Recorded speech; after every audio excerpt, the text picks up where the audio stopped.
Құрметті көрермен, эфирде Сатпаев телеарнасының жаңалықтар қызметі. Студияда Алтынгүл Машкенқызы. Бүгін хабарымызда.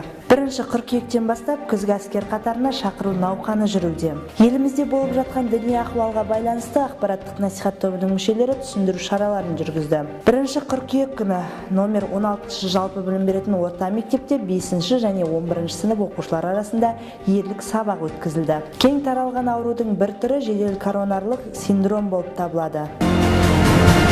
Қазақстан Республикасын қорғау әрбір азаматтың басты парызы және міндеті болып табылатын анық. Республиканың азаматтары заңмен белгіленген тәртіппен әскери қызметті атқарады. Осыған орай заңға сәйкес қыркүйек айының соңына дейін жігіттер тиісті қорғаныс істері жөніндегі басқармалар мен бөлімдерде әскери қызметке жарамдылық дәрежесін анықтау мақсатында медициналық тексеруден өтуде. Қарағанды облысының көлемінде 1 қыркүйектен басталып күзгі әскерге шақыру науқаны басталуда. Әскери борышын өтеуге аттанатын жігіттердің ең алдымен денсаулығы мықты болуы шарт. Сондықтан да бозбалалар міндетті түрде әскери дәрігерлер комиссиясының жіті бақылауынан өтуі тиіс.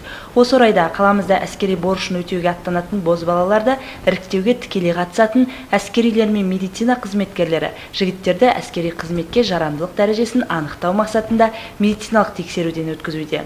Бөлім басшысының айтуынша күзгі науқанда әскер қатарына 99 бала жіберілмек. Биыл өздеріңіз білетіндей көктемгі күзгі әскери шақыру науқаны тағы өз мәресіне келіп жетті.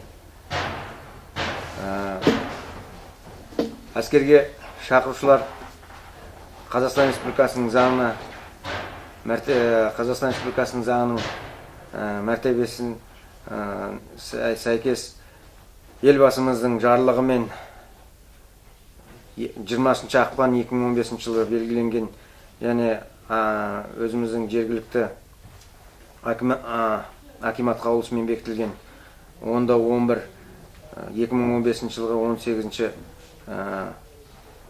наурыз аралығындағы 18 бен 27 арасындағы жасөспірімдерді кезекті мерзімді әскери шақыру науқаны басталды.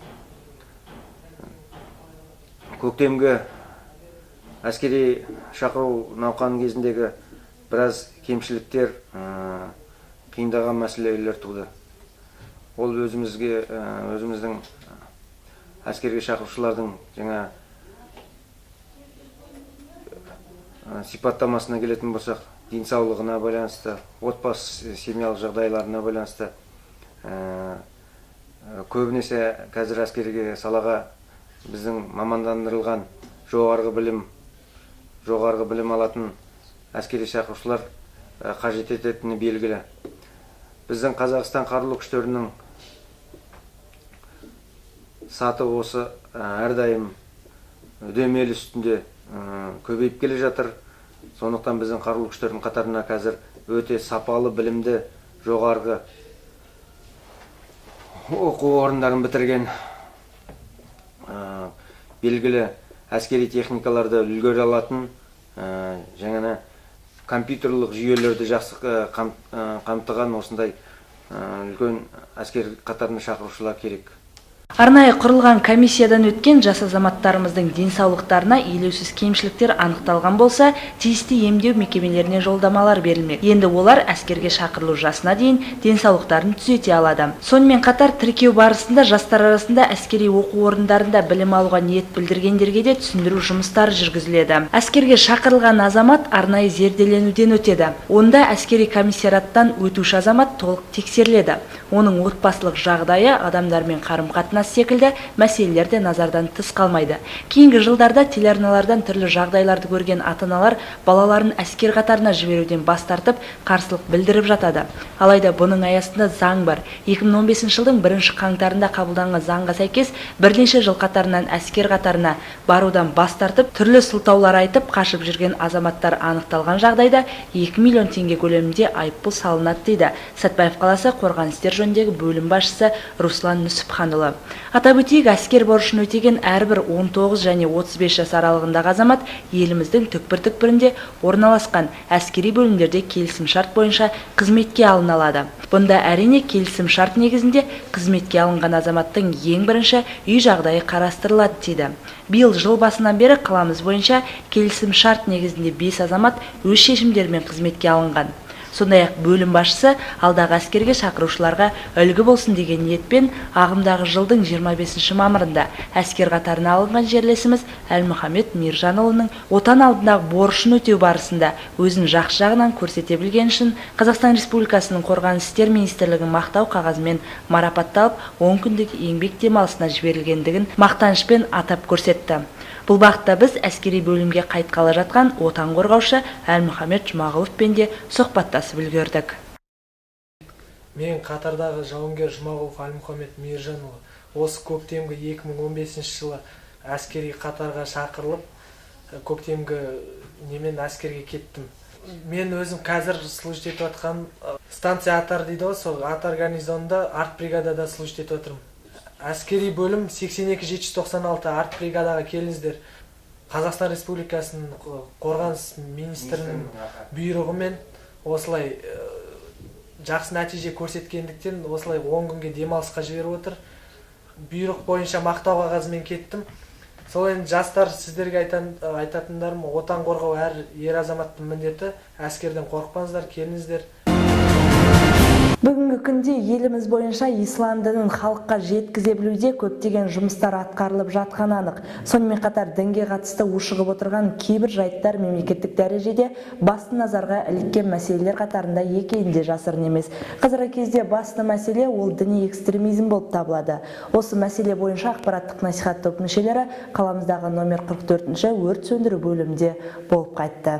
Бүгінгі күннің өзекті мәселелерінің бірі дін, жат ағымдармен күрес мәселелері екендігі белгілі. Қазіргі таңда елімізде түрлі секталарға кіріп, сол теріс ағымдағы діндердің жолында құрбан болып жатқан жандарда жетерлік. Отбасына қарсы тұрып, ата-анасына қол жұмсаған жат ағымдардың легіне ергендерді бұрын соңды тек құлағымыз шалғаны болмаса, қазір мұндай теріс ағымдағылардың қатары өз арамызда да алшаң басып жүр. Осы мәселеге байланысты кездесу шарасына дін мәселесін зерттеу орталығының инспекторы Жасұлан Нұрмұхан, теолог Олжас Исмаилов және намазхан Мұратқажы Жағыпаров қатысты. Номер 44-ші өрт сөндіру бөлімінің ұжымымен кездесуде Мұратқажы Жағыпаров ислам дінінің еліміздегі ахуалы жайында және ислам дінінің 20 ғасырда емес сонау абайтанушы кезеңінде, яғни 7 ғасырда дамығандығы жайында түсіндіріп өтті.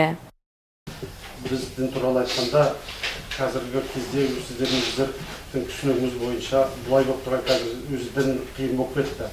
Бұл дін айтайтын біздің ислам діні. Қазір бізде мынандай бір ой бар, түсінік бар. Осы ислам діні біздің халқымызға, мемлекетімізге 96 жылдардан бастап келді, қалай егемендік алды дегеннен.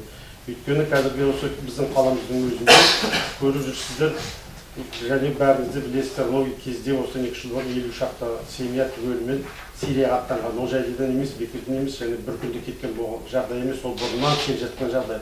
Ислам дінінің атын жамылып, жастарды адасушылыққа итермелейтін экстремистік топтардың теріс ақпаратының нәтижесінде бүгінде кейбір отбасыларда түсініспеушілік пайда болды. Ұлттың бірлігін ыдыратуды мақсат ететін осындай топтар қазақ жеріне ислам діні тек тәуелсіздік алған тұста ғана келді деген пікір айтады. Әрине бұл қате. Біздің қазақ жеріне ислам дінінің келгеніне 12 ғасыр болды. Оның ішінде ұлтымыз Абу Ханифа мазхабын ұстап келетіндігін айтқан ақпараттық насихат топ мүшелері бұл мазхаб қазақ халқының салт дәстүрімен ғұрпымен астасып жатқандығын және біз ата-баба жолын ұстануға тиіспіз деген ниеттерін жеткізді. Сонымен қатар Олжас Исмаилов ислам дінінің шығу тарихы мен діни экстремизмнің шығуы жайлы сөз етіп, елімізде үлкен мәселеге айналып отырған діни ахуалдар жайында түсіндіріп өтті. Исламға дейін келген пайғамбарлар бір сенімді алып келген, Мұхаммед пайғамбардың сенімі. Бүкіл күллі 124 мың пайғамбар болса, солардың барлығы бір сеніммен келген. Алла жалғыз, соңғы елші Мұхаммед болады деген сеніммен. Ал олардың шариғаттары өзгеше болған. Заманына сай, адамдардың несіне сай, деңгей дәрежелеріне сай, олардың шариғаттары, яғни құлшылық етуі, басқа намаз болмаған, мысалы басқа пайғамбарлардың кезінде. Ал енді соңғы кәміл дін, яғни инна дина индаллахи ислам, ол Аллах тағаланың діні, соңғы дін ислам деп бір ауызбен келістік. Ал енді исламда енді исламны ақ-қарасын ажырату қиын болады да қазір. Ақ-қарасын қалай ажыратамыз десек, сүнниттік бағыт деген бар исламда. Сүнниттік бағыт деген арабшасы әхли сүннет. Әхли сүнна дейді, қазақшасы әхли сүннет. Сүннет ұстанымы. Бұл қандай ұстаным? Пайғамбардың үйреткен ұстанымы, әхли сүннет.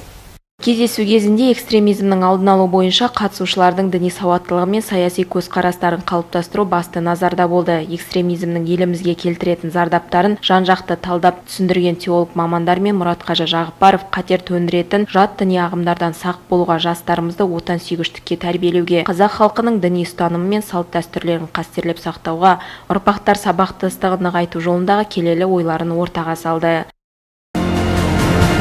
Жаңалықтарымызды одан әрі жалғастырамыз. 1 қыркүйек күні номер 16 жалпы білім беретін орта мектепте 5-11 сынып оқушылары ерлік сабағын өткізді. Бұл сағаттың мақсаты оқушыларға алдыңғы ағалардың ерлігін дәріптеп, солардан үлгі алуға үндеу болып табылады. Толығырақ келесі бейнесюжетте. Биыл халықаралық 1 қыркүйек білім күні Қазақстанның барлық мектептерінде ерлік сабақ өтті. Аталған акция Қорғаныс және білім министрлігі тарапынан ұйымдастырылып отыр. Жалпы орта білім беретін нөмірі 16 мектептің 5-11 сынып оқушыларының қатысуымен өткен ерлік сабағын қалалық қорғаныс бөлімінің өкілдері өткізді. Бұл акцияны ұйымдастырудағы басты мақсат жастардың бойында патриоттық сезімді қалыптастырып, өз отанына, туған жеріне деген сүйіспеншілігін арттыру болып табылады. Ашық сабақ барысында Сатпаев қаласы қорғаныс бөлім басшысы Руслан Шакерханов сөз алды.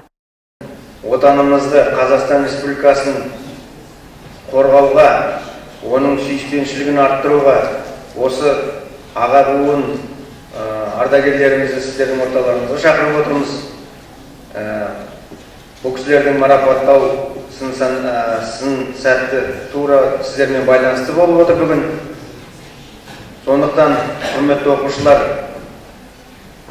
ұстаздарыңыздың берген ұлағатты сөздерін аяққа таптатпай, жақсы, үлкен, ер азамат болып, өзіміздің Қазақстанның үлесіне өздеріңіздің үлестеріңізді қосады деп сенімдеміз. Сіздердің болашақтарыңыз алда, елбасымыз айтқандай, болашақ жастардың қолында. Осы сағаттан бастап өздеріңіздің бұл сабақ сіздердің жүректеріңізде мәңгі сақталады деп ойлаймын. Өз сөзінде Руслан Нүсіпханұлы жастар еліміздің жарқын болашағы екен және жастардың алдында үлкен жауапкершілік тұратынын атады. Ерлік сабағында ұлттық гвардиясының әскери қызметкерлері жайлы видеофильмде көрсетілді.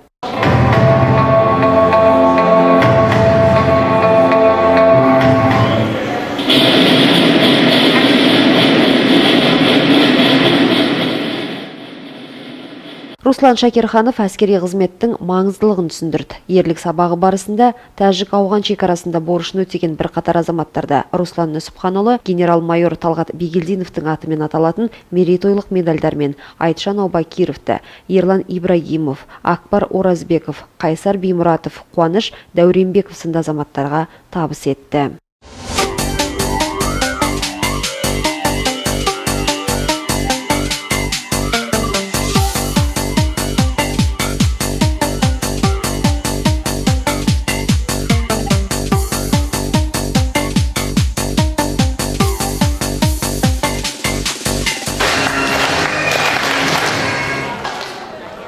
Ерлік сабағының соңы қорғаныс бөлімі қызметкерлерімен және мектеп оқушыларының арасындағы нағыз ер азаматтың қандай болу керектігі жайлы әңгімеге өрбіді. Кең таралған аурулардың бір түрі жедел коронарлық синдром болып табылады. Осы жедел коронарлық синдромның белгілері мен аурудың алдын алу шаралары туралы мамандар халықты ақпараттандыру жұмыстарын жүргізуде. Одним из основных стратегических направлений Жедел координарлық синдром ауруы бұл жүректің ишемиялық ауруларының бір түрі. Бұл аурудың белгілерін айтар болсам, кеуде тұсының немесе сол жақ бөлігінің 20 минуттан көп бүріп ауруы. Ол ауру иыққа, қолға, мойынға және төменгі жақ сүйекке және жауырын аралық кеңістікке, іштің кіндік тұсына таралып ауруы байқалады. Қайталап айтайын, 20 минуттан ұзақ созылған жағдайда адам физикалық жүктемені тоқтатып, төсекке жатып тынығуы керек. 160-320 25 мг аспиринді шайнап ішсе дұрыс болады. Бірақ бұл кезде артериялық қысым сынап бағанасынан 90 мм-ден кем болмаған жағдайда интроглицеринді тіл астына салу керек. Бірақ міндетті түрде 103 жедел медициналық көмек бригадасын шақыру қажет. Және тағы бір айтарым, бұл ауру мазаламаса да, емханаға бекітілген азаматтар міндетті түрде скринингтік тексерістен өткен абзал. Бүгінге келіп түскен ақпараттар легі осындай болды. Алда орай мәліметі және орыс тіліндегі жаңалықтарымыз. Мен өздеріңізбен ертеңге дейін қоштасамын. Амандықта жүздескенше.